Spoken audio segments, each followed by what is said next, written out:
Jim Crockett Sr. was a guy who loved the wrestling business. He really loved his audience. He built the Mid-Atlantic. He had a good reputation everywhere you went, Mr. Crockett Sr. Pro wrestling here in Charlotte, which at one time was probably the strongest sporting event in Charlotte. Before the Bobcats or Panthers or Hornets, it was Jim Crockett Promotions. The turnstiles were clicking like crazy. It was a money territory. Blackjack Mulligan, Wahoo McDaniel, Super Destroyer, Ricky Steamboat, and of course Wahoo McDaniel, who brought in Ric Flair, a young Ric Flair. The biggest guy who made the difference was Johnny Valentine. George Scott could almost see things before we could even see them, the fans. George's time was pretty much up.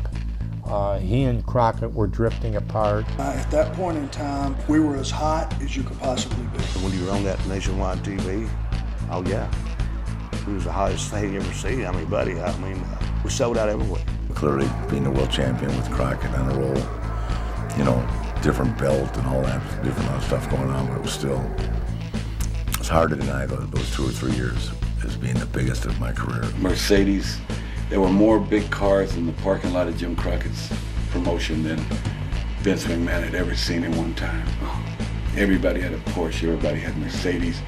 I mean, we were rolling in money. We had 2 planes, we had a jet. This is Charlotte, North Carolina, man. Jim Crockett had the money, we had the territory, he had the talent, Dusty had the genius, and it all just worked. Out of Charlotte to Chicago to Baltimore to Philadelphia, we were kicking everybody's ass. We were on a roll. We were hot. And we were drawing money everywhere. We were making money. We were partying. We were flying. But it ended. It ended for us. Jimmy just trying to do too much. A little bit of it was Dusty's fault. And we also had, from what I understand, a very corrupt accountant. Whoever was doing the bookkeeping was doing a lousy job. I think Jimmy should have kept tab on what was coming in, what was going out, and I don't think he did. There was $11 million in the hole. I don't think ultimately anybody told Jimmy what to do financially. If Dusty didn't do what he did, it wouldn't have been what it was. There's still people mad that Crockett, had went out of business and they just missed that wrestling. Promotions come, promotions go.